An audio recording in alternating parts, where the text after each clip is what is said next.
الان که داری اینو میشنوی، احتمالاً جسمت اینجاست ولی ذهنت یه جای دیگه است. توی گذشته‌ای که بارها تموم شده ولی تو هنوز ولش نکردی. یا توی آینده‌ای که هنوز نیومده ولی ذهنت 1000 بار توش زندگی کرده. این اسمش فکر کردن نیست. این گیر افتادنه. گیر افتادن توی این چرخه از یه چیز کوچیک شروع میشه. مثل یه نگاه معمولی یا یه پیام کوتاه. اما توی ذهنت یهو تبدیل میشه به دادگاه.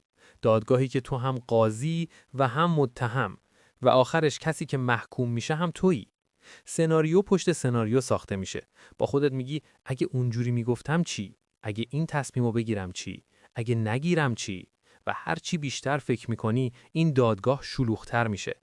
ولی هیچ رأیی صادر نمیشه. بدنت فرق فکر و واقعیت رو نمیفهمه. برای بدن هر فکری یه اتفاقه. وقتی ذهنت پر از نکنه و اگه میشه، بدن واکنش نشون میده. قلب تند میزنه، نفس کوتاه میشه، عضلات سفت میشن، در حالی که هیچ چیزی توی دنیای واقعی تغییر نکرده. اینجاست که خسته میشی. نه به خاطر اینکه کاری کردی، بلکه چون این مدت همش ذهنت در حال جنگیدن با افکارت بوده. مغزت خیال میکنه داره نجاتت میده، اما در واقع داره زندانی میسازه که دیواراش از فکر و قفلش از ترس. زندانی که از بیرون دیده نمیشه، اما از داخل پر از تاریکی و وحشته. فکر کردن زیاد اول همه انرژی تو میگیره، بعد تمرکزتو، بعد جرأتتو. کم کم به جایی میرسی که دیگه حتی تصمیم‌های ساده هم سنگین به نظر میان. هر انتخابی ریسک داره. هر حرکت احتمالش هست که اشتباه باشه و مغزت از اشتباه میترسه. برای همین تو رو قانع میکنه که یکم دیگه فکر کن. و این یکم دیگه میتونه هفته‌ها، ماه‌ها یا حتی سال‌ها طول بکشه. اینطوری فکر کردن زیاد تو رو به آدمی تبدیل میکنه که فقط توی ذهنش زندگی کرده، ولی در واقعیت هیچ قدمی بر نداشتی. خطرناکترین بخش ماجرا اینه که فکر میکنی داری منطقی رفتار میکنی و خودتو آماده میکنی، داری همه چیزو میسنجی، اما در حقیقت فقط داری از بقیه عقب میافتی. اینو فراموش نکن که یه فکر کردن سالم به تصمیم ختم میشه، به عمل میرسه، به حرکت. اما فکر کردن زیاد فقط تعلیق میسازه، یه حالت معلق بین خواستن و انجام دادن.